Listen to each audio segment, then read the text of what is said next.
Program ini merupakan e-service learning anjuran pelajar pembelajaran berterusan jarak jauh subjek LMCR 2392 Pengurusan Masa Fakulti Sains Sosial dan Kemanusiaan Psikologi UKM Bangi.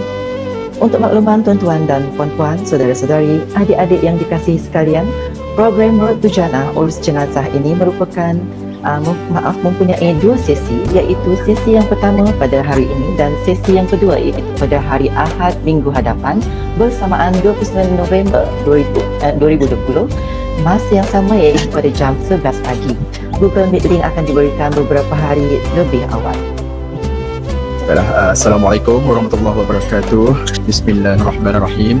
Alhamdulillahirabbil alamin wassalatu wassalamu ala asyrafil anbiya'i wal mursalin wa ala alihi wa sahbihi ajma'in. Alhamdulillah, bersyukur kita kehadiran Ilahi kerana dengan izin dan limpah kurnianya dapat kita bersama-sama pada pagi ini bagi menjayakan program yang kita namakan sebagai program Road to Jannah, iaitu pengurusan jenazah. Baiklah, sebelum itu sebelum memperkenalkan terlebih dahulu saudara Muhammad Nur Arif bin Rosli yang juga merupakan ketua pentadbir ataupun pemangku Ketua Imam Masjid Usamah bin Zaid Jabatan Agama Islam Wilayah Persekutuan selaku penceramah kita pada hari ini. Bismillahirrahmanirrahim. Kita mulakan terus kepada bahagian adab. Bahagian adab menziarahi orang sakit ni. Hukum dia daripada sudut mazhab Asy-Syafi'i menceritakan hukumnya adalah sunat dan mempunyai pahala yang besar dengan amalan ini. Yang seperti hadis yang diriwayatkan oleh Tirmizi yang mana bermaksud sesungguhnya seorang Muslim itu apabila ia menziarahi saudaranya yang Islam ini, dia ibarat sentiasa memetik buah-buahan syurga. Maka yang kita akan tekankan pada hari ini, yang kita akan bincangkan pada hari ini adalah tentang memandikan orang yang mati ini dan mengkafankan dia. Baik, sidang pendengar yang dirahmati Allah sekalian, kita masuk ke bab mandi jenazah. Maknanya selepas kita selesai uruskan kematian tadi tu, kita buat laporan, kita dah dapat permit. Permit tu boleh dapat sama ada di hospital ataupun balai polis. Dua tu bergantung kepada keadaan tu lah. Antaranya yang penting ni adalah kain kafan yang saya sempat ambil. Kain kafan adalah akar sintuk. Akar sintuk ni kegunaan dia adalah untuk ketika mandi. Antara lainnya ini adalah kapur barus. Ini adalah kapur barus. Saya tunjuk lagi dekat. Antaranya ada kuning ni adalah cendana. Ini air bunga mawar. Digunakan untuk apa? Untuk dicurahkan kepada mayat. Untuk apa? Untuk bagi menghilangkan bau-bau yang tidak enak. Kain kafan ni kena ingat tiga lapisan untuk sekurang-kurangnya 3 lapisan untuk jenazah lelaki dan 5 lapisan untuk jenazah perempuan. Kita ni kita gunting. Jadi kita buat tarik. Dan dia jadi tali kafan.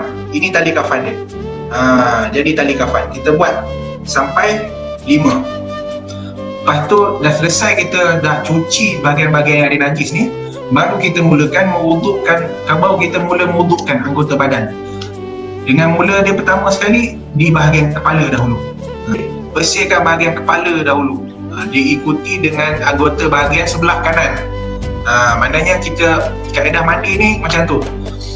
Bersih kepala dahulu, kemudian baru daripada bawah kepala ni sampai ke hujung kaki. Selok-eloknya belah kanan dahulu. Sebab apa? Sebab kanan ni dimuliakan Islam. Cara mengkafankan jenazah lelaki. Tali tu di bawah ni, kita sediakan tali dahulu. Lepas tu lapisan kain kafan pertama. Kita letak bahan-bahan tadi, lapisan kain yang kedua. Dan seterusnya sampailah cukup berapa lapisan yang kita nak guna tu, berapa lapisan kain kafan yang kita nak guna. Lepas tu tutup bahagian muka dengan kain penutup lah, penutup muka. Lepas tu yang ni dipasangkan serban. Macam ni yang saya kata tu, peralatan yang kita sediakan. Lepas tu baru kita buat sekeliling dia tu dengan kita letak kapas. Assalamualaikum semua, ada apa-apa pertanyaan? Ya. Betul. Soalan yang kedua nak tanya bagaimana pengurusan jenazah orang yang hilang. Okey. Berkaitan pengurusan jenazah orang yang hilang ini adalah contohnya yang ni pun memang contohnya macam kes MH370 ni lah. yang berkenaan pengurusan jenazah orang yang hilang ini, dia ada dua terbahagi kepada dua. Dia termasuk dalam kes mafqud ataupun kes jenazah orang yang hilang. Dia terbahagi kepada dua. Mafqud yang secara zahir atau barangkali kuat dia hilang, ataupun mafqud yang secara zahir dia masih hidup. Contoh dia pembahagiannya pertama sekali, mafqud ni orang yang hilang ni, kategori yang pertama adalah hilang sebab bencana. Maknanya hilang sebab bencana ni kemungkinan besar dia dah mati. Ataupun yang kedua, yang mafqud secara zahir dia masih hidup. Contohnya orang keluar kerja tapi tak balik-balik. Itu kita pun tak tahu mana pergi dia. Adakah orang berhadas besar boleh berhadas besar ataupun junub boleh contohnya orang haid, bolehkah dia mandikan jenazah? Dekat sini ada dekat sini 10, dia ada 10 dalam kaedah fiqh. Dia ada 10 orang, ada 10 perkara yang tak boleh dilakukan oleh orang yang datang haid ini, dan pengurusan jenazah tidak termasuk dalam salah satu. Syukran jazilan Saudara Muhammad Daud Arif bin Rosli atas segala sumbangan dan juga perkongsian maklumat dan juga pengalaman kepada kita semua pada hari ini. Alhamdulillah. Maka dengan itu selesailah dua topik kita pada hari ini, iaitu memandikan jenazah dan juga mengkafankan jenazah. Jadi semoga apa yang dikongsikan, apa yang diberi pada hari ini mendapat sedikit sebanyak info yang berguna kepada hidup kita nanti, insyaAllah. Jadi jika tak ada apa-apa, saya rasa cukup dahulu sesi untuk setakat ini pada hari ini. Jadi sekian, terima kasih. Dan salam sejahtera. Selamat datang diucapkan kepada yang menyertai program Road to Jannah Urus Jenazah sesi kedua ini.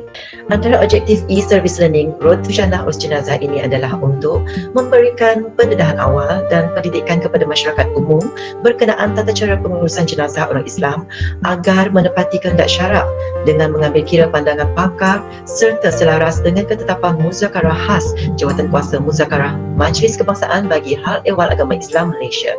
Selain itu, antara objektifnya adalah untuk membimbing masyarakat dalam tata cara pengurusan jenazah bagi mengelak kekeliruan yang mungkin timbul dalam kalangan umat Islam khasnya. Seterusnya adalah untuk memberikan pengalaman pembelajaran kepada pelajar dan komuniti berkenaan khidmat pembelajaran secara atas talian e-service learning. Okay, Assalamualaikum warahmatullahi wabarakatuh. Nama saya Muhammad Faidin Mustafa. Saya adalah moderator pada hari ini. Saya akan latar belakang sikit tentang kita punya penceramah kita, iaitu Ustaz Nur Arif. Ustaz Nur Arif ni dia bekerja di Majlis Agama Islam Wilayah Persekutuan, dan dia berpengalaman luas dalam menguruskan jenazah, dan boleh dikatakan banyak jenazah-jenazah yang diuruskan beliau. Saya akan Baik, hadirin sidang pendengar yang dirahmati Allah, InsyaAllah kita akan membicarakan tentang bab sembahyang jenazah ataupun solat. Akan melalui 4 proses ini, iaitu pertama sekali kita akan berbicara tentang hukum sembahyang jenazah, yang kemudian kita akan pergi kepada syarat-syarat sembahyang mayat yang hadir, dan yang seterusnya kita akan terus pergi kepada rukun sembahyang jenazah, dan terakhir sekali kita akan membincangkan tentang kedudukan mayat semasa disembahyangkan, insyaAllah. Baik, fardu kifayah yang mana jika jika ditinggalkan ataupun tak ada dalam satu kelompok tu orang yang boleh, maka berdosa bagi satu kelompok itu, dan dia kena panggillah orang yang boleh. Sekali boleh panggil daripada dia tak ada tulis di sini. Okey, pertama sekali kita berdiri tegak, kita angkat yang pertama tadi, takbir yang pertama, Allahu Akbar. Ringkas, sangat ringkas. Cuma tambahan kita kena baca, kalau itu ikutkan kita cuma kena hafal Allahumma gfir lahu. Itu saya cakap seminimum, paling minimum Allahumma gfir lahu. Selepas rakaat yang ketiga tu, takbir yang ketiga, dan kita angkat takbir yang keempat. Masa tu dah tak disunatkan, kita diwajibkan untuk kita baca doa, kita cuma sekadar disunatkan untuk baca doa ni. Dan kemudian bagi salam. Bagi salam Raudatus Sakinah ataupun tempat pengebumian yang disediakan oleh Jabatan Agama Islam. Ya, menurut ulama, maknanya kubur ni, sekurang-kurangnya kubur yang wajib ni adalah kubur yang dapat menahan daripada keluar bau dan mencegah daripada dibongkar oleh binatang. Wajib ni adalah paling kurang sekali adalah kubur tu wajib. Dia tak cerita berapa panjang dia, tak cerita berapa dalam dia. Yang paling nak kata wajib tu cuma cukup. Bila kita tengok tu, lubang tu kita dah tahu, lubang kubur tu kita dah tahu kedalaman tu, panjang dia tu, dan apa keadaan kubur tu dah cukup untuk mengelakkan nanti apa keluar bau jenazah itu. Bila dia mana lubang kubur ni ada dua bentuk. Pertama sekali liang lahat dan ni kaca kuning. Yang kita terangkan tadi yang ni. Dia lubang gali lubang ni, penggalian tu, dan dia ada gali pula satu parit dalam ni, dia berbentuk dalam. Soalan daripada audiens kita, soalan tu dia berbunyi begini. Apakah hukum mengkebumikan jenazah yang ramai dalam satu liang lahat? Kesimpulan dia kat sini, ulama berpendapat tidak ada masalah sekiranya dibolehkanlah. Mana dibolehkan untuk dikuburkan dalam satu liang lahat sekiranya perlu ataupun sekiranya dalam keadaan daruriah. Dia ada daruriah. Mana ada darurat di situ. Yang mayat tu hancur, mungkin rupa fizikal tu tak dapat, kita nak ngecam yang satu kepala, satu tangan kan. So bagaimana keadaan tu dalam keadaan kita nak mengkebumikan mayat tersebut, bagaimana arah kiblat dia, bagaimana kita kafankan dia, minta penjelasan daripada Ustaz. Maka tidak boleh menghadapkan dia ke kiblat, maknanya terlepas kewajipan tu ke atas kita. Maknanya kita boleh buat sekadar kemampuan kita. Maknanya bila kita tengok dan bila kita buat tu, kita dah yakin itu dah melepaskan kita daripada kewajipan itu, maka cukup sekadar itu. Sebab dia bukannya dalam keadaan yang sempurna dalam kes mayat itu. Mana dalam hukum fiqh, bila gugurnya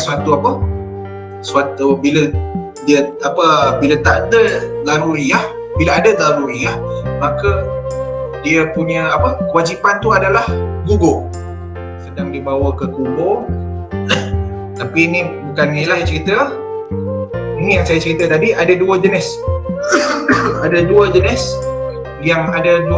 kubur. Pertama sekali yang jenis syak, ataupun ni jenis yang macam kita panggil Malaysia ni kaca kuli. Ini yang parit dia kat tengah, ataupun tempat untuk jenazah itu di tengah. Dan satu lagi yang ni lahat. Tapi ini tengok dah inilah macam mana orang kat bawah ni ada orang yang sambut, ada orang daripada atas menggulurkan jenazah, dan di bawah sambut. Kebiasaannya adalah sekadar tu saya boleh tutup majlis kita. Baik, aku qauli hadza wa astaghfirullahal azim li wa lakum wa lisairil muslimin wal muslimat wal mu'minin wal mu'minat fastaghfiruh innahu huwal ghafurur rahim. A'udzu billahi minasyaitonir rajim. Rabbana zidna ilman warzuqna fahman wa sallallahu ala sayyidina Muhammad wa ala alihi wa sahbihi wa sallam walhamdulillahi rabbil alamin. Demikianlah saja untuk program kami, itu program bila ni anjuran daripada SSK. Harap kita berjumpa lagi di lain masa, di masa akan datang. Okey. Baik. Terima kasih.